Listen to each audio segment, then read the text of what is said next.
قبل ما نبلش هذا الحوار بقترح انه نشوف هذا التقرير وبننطلق من بعده. Oui, François, bonjour. Oui, ça va, je te remercie.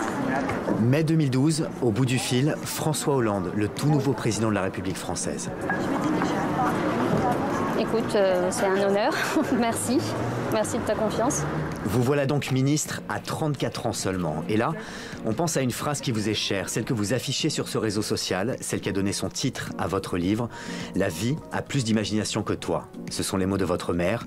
Elle non plus n'imaginait sans doute pas, lorsque vous êtes né au Maroc, dans un village berbère sans eau ni électricité, que 34 ans plus tard, vous graviriez les marches de l'Élysée.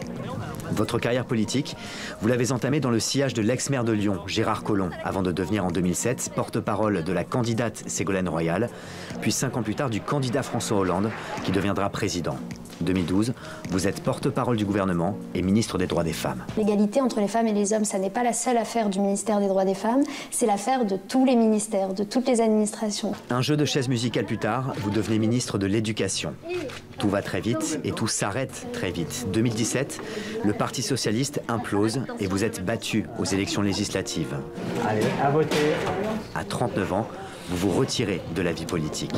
Vous rejoignez un institut de sondage, vous enseignez au Maroc et vous devenez directrice France de l'ONG One qui lutte contre l'extrême pauvreté et les maladies évitables dans le monde, un thème actuel en ces temps de pandémie. Le vaccin contre le Covid-19, il faut le penser dès aujourd'hui comme quelque chose d'accessible à tous, sans barrière de prix à l'entrée.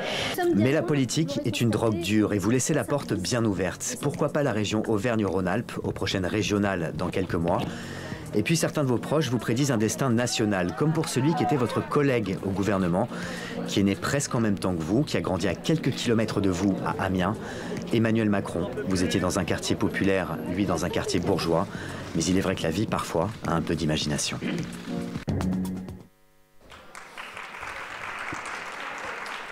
أنا أكيد إنه ما قدرتوا فهمتوا شو في بهذا التقرير، لكن الصورة بتحكي عن حالها.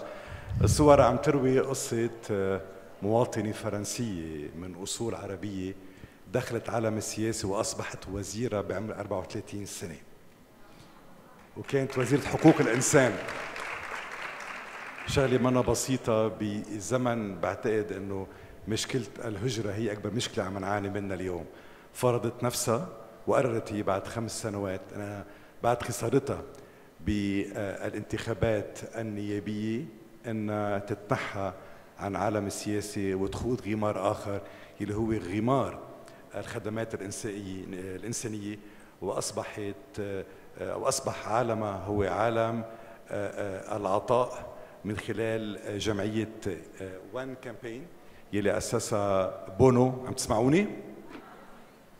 وطبعا رح يكون الحديث مع اليوم حديث عن التحولات بحياة وبمسيرة مطلق أي امرأة، وخصوصا امرأة مثلها، من أين هي متحضرة وأين وصلت اليوم، وكيف انتقلت من الخاص للعام، وكيف طبعا حب العطاء، حب الآخر أصبح هو مغزى حياتها وهدفها الأول والأخير. بدي بس أعقب على شغلة أو قبل ما ننطلق، إنه أذكر إنه إما لنجاة موجودة هون، لاحظنا إلى أي درجة الأمهات عم يلعبوا دور أساسي. يعني سمعنا قبل شوي ديما عم تحكي وحيت أمها الموجودة معنا اليوم، وأيضا نجاة who is here with us today. Her mom is in this room. And elle est où là? Elle est en train d'applaudir là-bas. Bonjour madame. Et un grand merci pour vous. Voilà, votre fille est ce qu'elle est grâce à vous. Voilà. Alors, voilà. You are where you are today. It wasn't an easy path. It was a path full of thorns. And for someone who is originally from the Arab world, to find and to impose herself and to become who you are today. Doing politics, was it something you had thought of when you were young? Was it a vocation? Was it in your genes? How can you become eventually a politician? And how can we dream when we have no means to have access to that field and to be on the front lines of that specific field. Hi everyone, I'm so sorry not to speak Arabic. I was born in Morocco, so originally I'm from the Arabic world, but actually I speak Amazigh, Berber language, and not Arabic. And then my second language was French, and then German, and then Spanish, and then English. So English, I'm going to try to speak well, but you understand that it's not my first language. So just, I would like to introduce this session, if you allow me, by thanking really May Shidiak. Because May, I love you. You are such a source of inspiration for us all, and I think everyone in this room is full of admiration for you. That's what I wanted to say. To come back to your question, well, when I was young, I think I really did not imagine that one day I could be a politician. It was something like totally crazy for me. As you said, I was born in Morocco. I arrived in France when I was 4 years old with my parents. And I was graduated in law at school. And the only thing that I was dreaming of was being a writer in a house, you know, on the ocean, something like that, because I really loved to read and to write.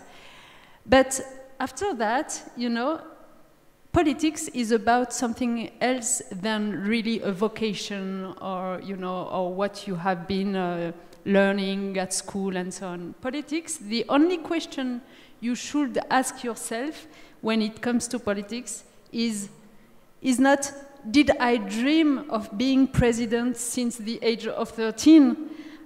Or even, am I the best technician, leader, orator in this neighborhood, in this university? No, I think it's not the good question to ask yourself. The good question to ask yourself is, what does my neighborhood or my university or my city or my country stand to lose if I'm not there to defend it, you know, and to defend it by myself? I became involved in politics in 2002 because the National Front, so the extreme right in France, made it to the second round of the French presidential election. Given my own history as a young girl who arrived in France at the age of 4 with my old sister and mother, a family that had always strived to avoid causing any problems to be accepted in this country, France, I couldn't let this country risk falling into the hands of the extreme right, a populist force whose sole trade was racism towards immigrants and the refusal to accept them as citizens of this nation. So that was this idea that I could contribute to prevent the dismantling or progress or even contribute to positive change that made me, you know, be involved in politics. So that is not a question of vocation or credential.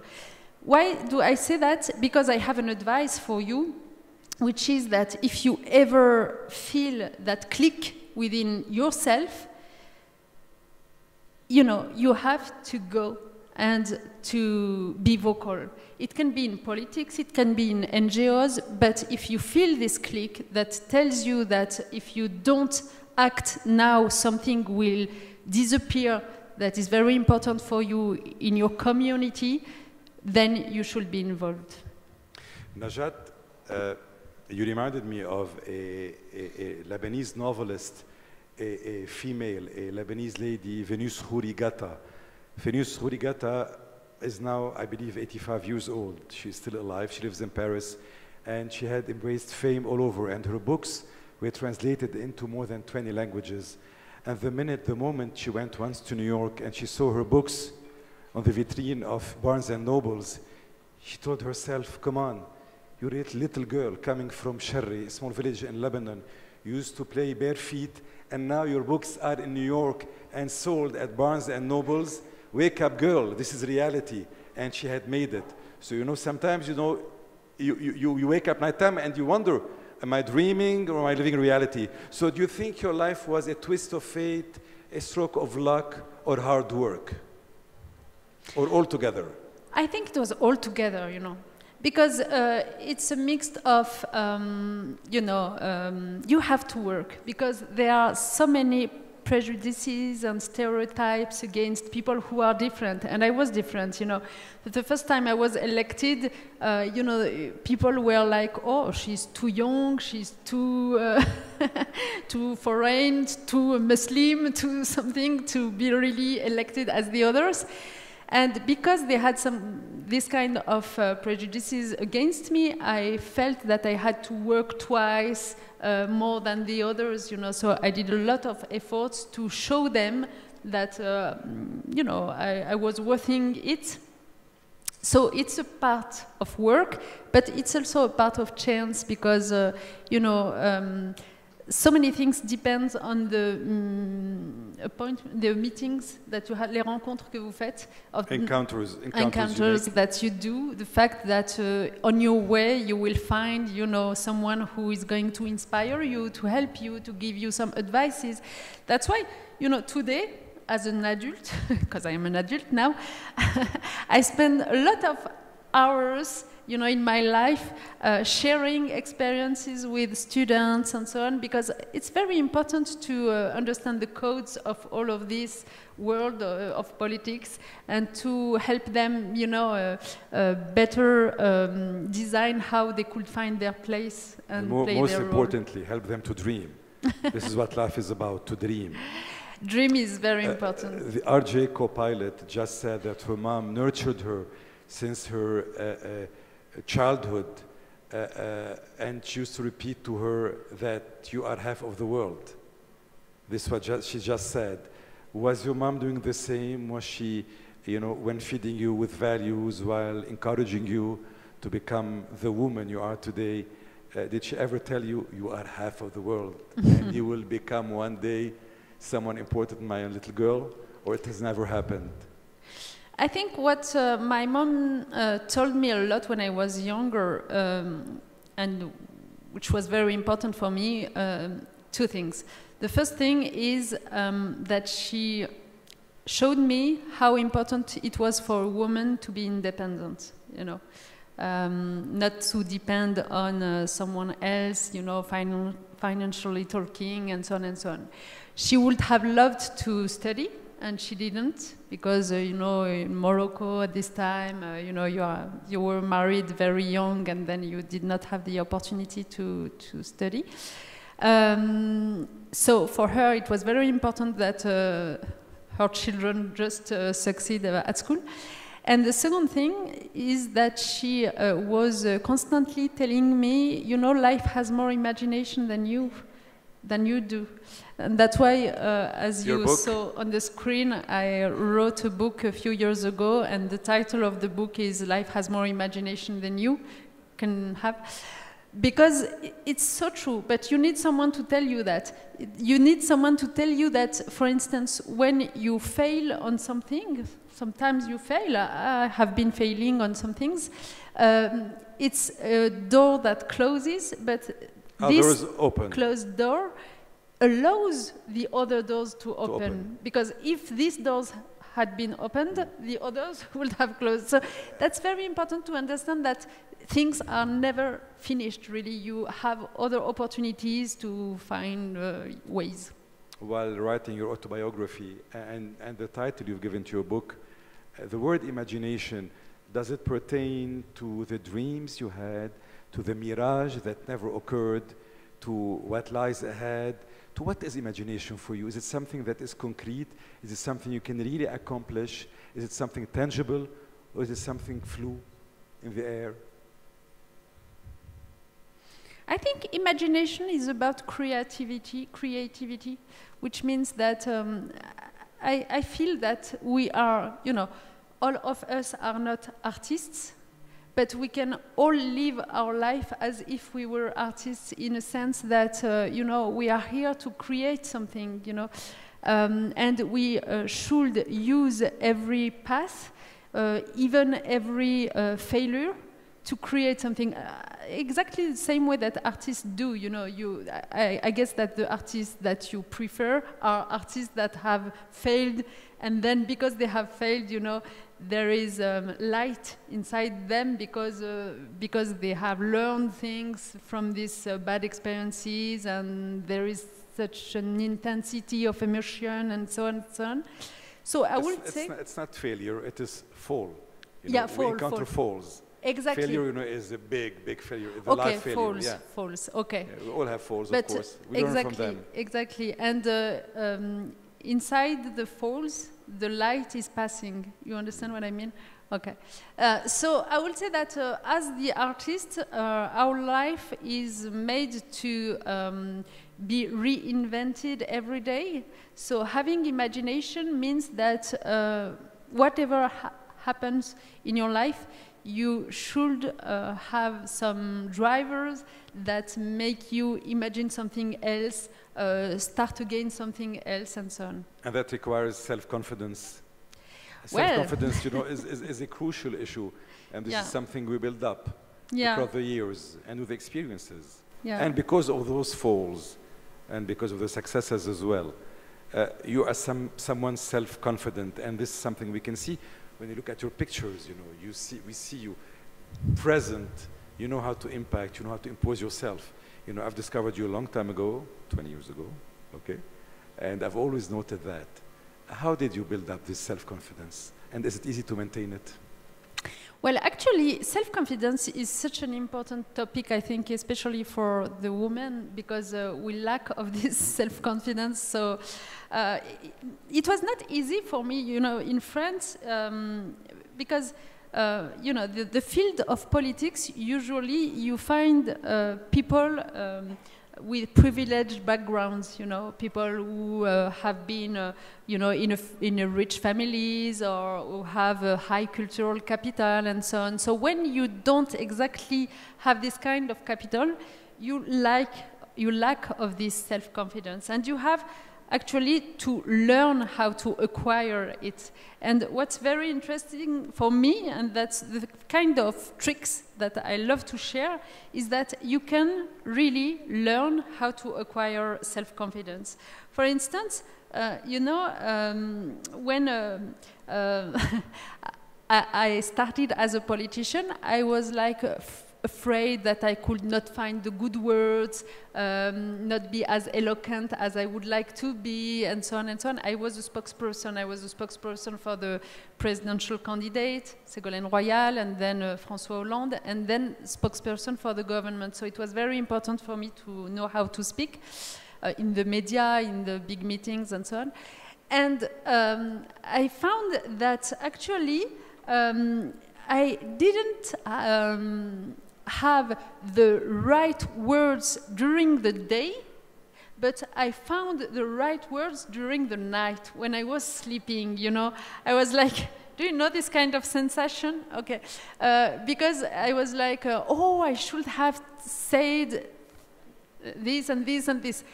And I understood that when I waked up, I had to write what I was remembering of my dreams and and these words, because it was my real voice, my intimate voice.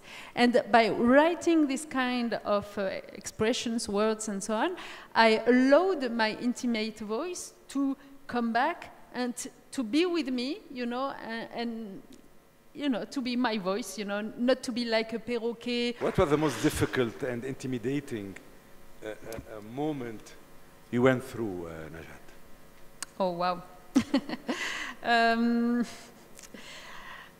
Actually, you know, I encountered belittling comments questioning my purpose in politics. Your purpose in?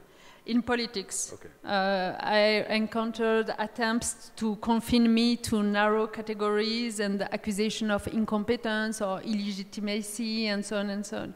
As every woman, I think, really. But I was not only a woman, I was a young woman coming from abroad and from a Muslim culture, which was a topic.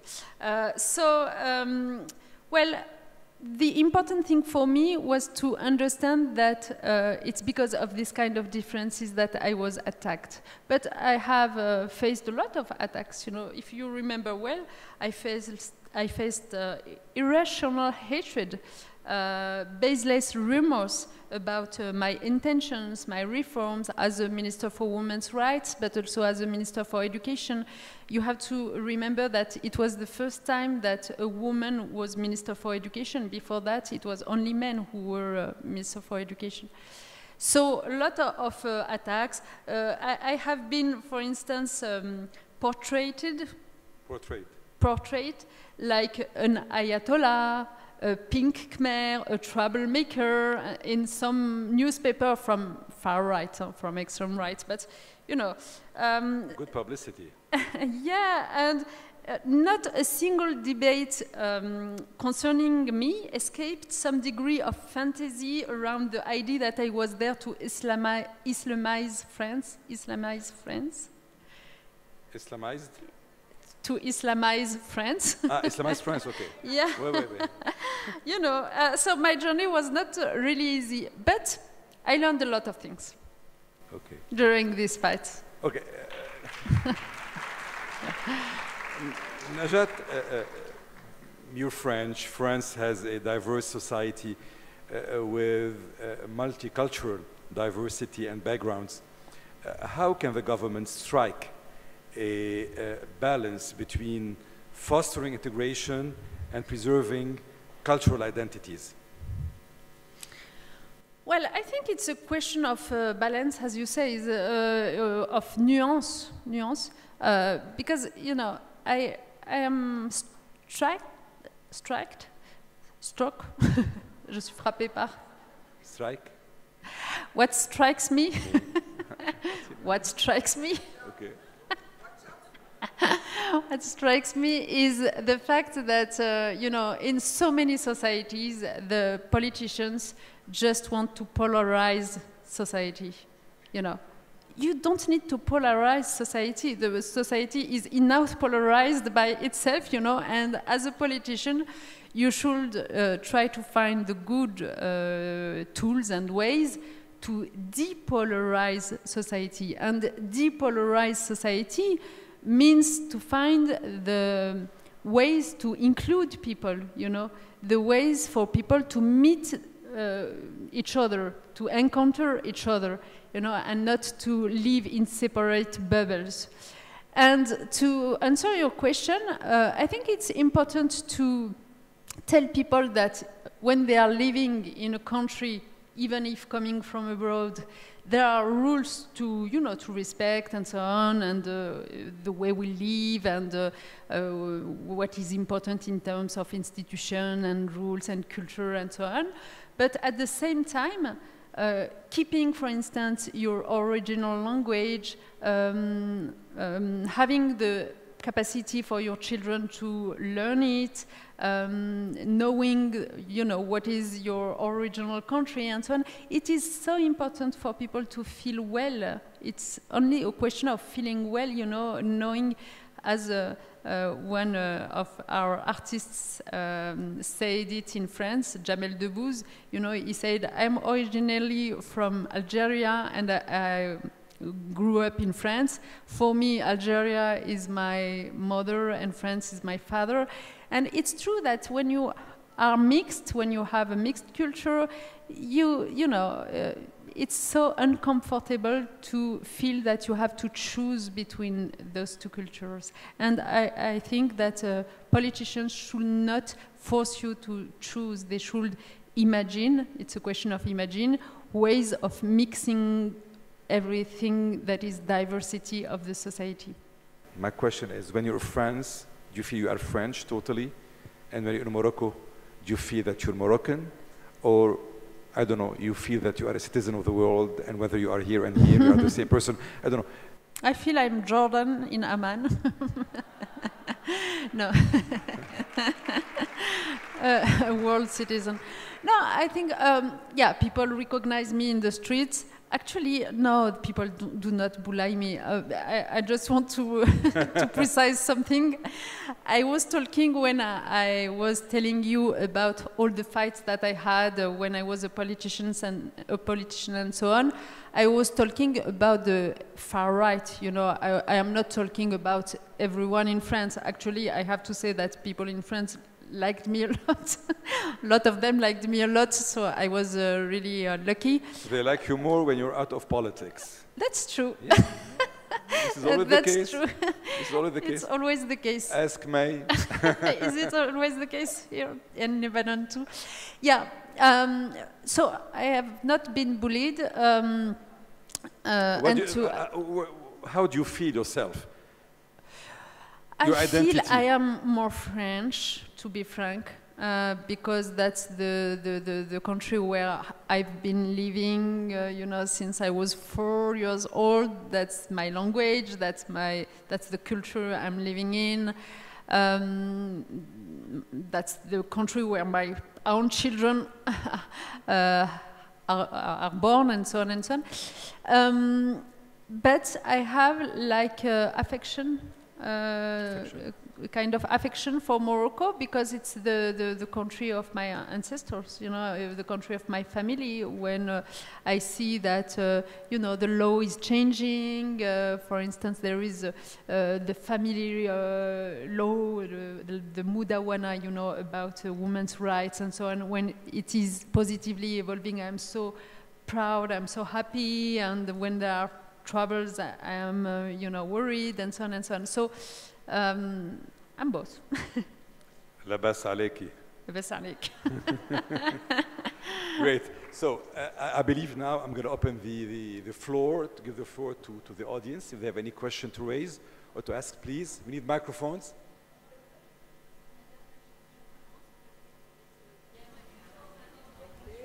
The microphone is here.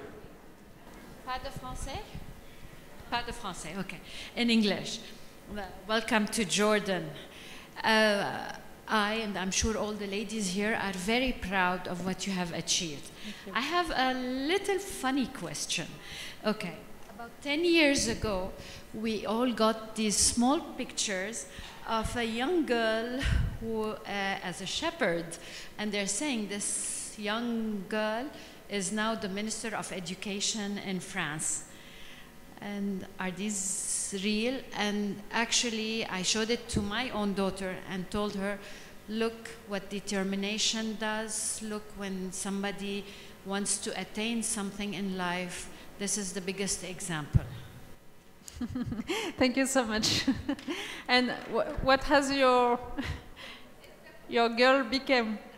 My daughter is a director now. She does her own short movies. And she's like you. She speaks, all my 3 kids speak 5 languages, including Chinese. Not German, but Chinese.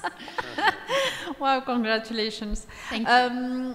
I see the article you are mentioning. This article, you know, I don't know who wrote originally this article. It's an incredible story because it has been traveling all around the world in every country. Like once, a few years ago, I met with someone from Mongolia, you know, Mongolia, yes. And he had seen this kind of paper. I have met someone from Kazakhstan, and he had seen this article. So I was like, wow, how is it possible? But to answer your question, what the article says is true. The picture of the young girl is not a real one because when I was 4 years old, actually, I had no picture of me, you know, who is picturing you in the countryside in Morocco, you know. So, well, that doesn't matter. The story is real. Thank you so much. Thank you so much. And again, we are all proud of you. Thank you. Thank you. Thank you. Any other question? I love this here, this mix of guests of nationalities, from Libya to Morocco. I love that. Beautiful choice, great choice, ladies. Exactly, exactly. You know, this is now the power of Amman. It attracts people from all over. Where is Maha? I'm not seeing Maha. And the mom of Maha, Madam Sha'ir, marhaba.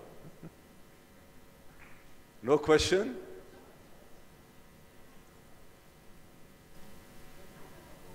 There is a question here, I think. Yeah, sure. Your Excellency, Lina Abul Hassan. Najat, welcome to Jordan, and I hope we have you more and more, and I want to thank May for bringing you to our country. I want to ask you about this new stage in your life, your second career maybe, as the head of an NGO working on eradicating poverty around the world. What words, what advice would you give us? Yeah, thank you for your question, because we share the same kind of experience. And I think we share it with May and other people, having been a minister, and then after that, what happens? Yeah, what's next? Well, I think it's part of what I was telling you on life has more imagination than you do, and you should be like an artist reinventing things every day and so on. For me, that's very important because, you know, if you consider that a door closed means other doors open, you know that opens so many opportunities for you. When I stopped to be a minister in 2017, I was like 40 years old, and I could have done as so many other politicians in France, which means, you know, stay in politics and try again and so on, and talk and speak only on politics and so on. And I decided not to do that. I decided that I would leave from medias and stop commenting, you know, political life every day and so on. Start a new experience. I joined the private sector, Ipsos, a group that you know, deals with public opinion around the world. And I've learned so many things during my 2 years at Ipsos, especially to understand better what people hear when you are talking to them as a politician. You know, the question of the language. Actually, a lot of things, they just do not understand the same thing that you think they understand because you use some language that are not understandable, you know. Okay, so I spent 2 years there, and after that, you know, I encountered this NGO who proposed me to be the director. So this NGO is a very important one because it has been created by the singer of U2, Bono, beginning of the 2000s. And it's about, you know, eradicating extreme poverty around the world. So it's a very important topic. And for me, it was the opportunity to work on a topic that is not only a French topic, because as a politician, you are, you know it, you are in your country, all the debates is about your country, you cannot really look at what happens everywhere in the world, and I think it's very important in our times to understand what happens anywhere in the world, because all the dysfunctions, they are, you know, starting in another country. We have seen it with COVID-19, for instance. It's something that has started in China, that then came to us, and so on and so on. So we have to understand all this with the climate crisis, it's the same thing. There is no challenge that one country alone could fix today. So I think that's an example of second life after politics, trying to understand and have impact in another area than just the one that you were used to. Let's forget about your book. If you need to give or qualify your path, your life, with a sentence, with a word, which word will you give it to this exciting life? No fatality. No fatigue? No fatality. Fatality. No fatality. No fatality. Najat Vallaud Belkacem, thank you so much. Thank you so much. Thank you for your attention.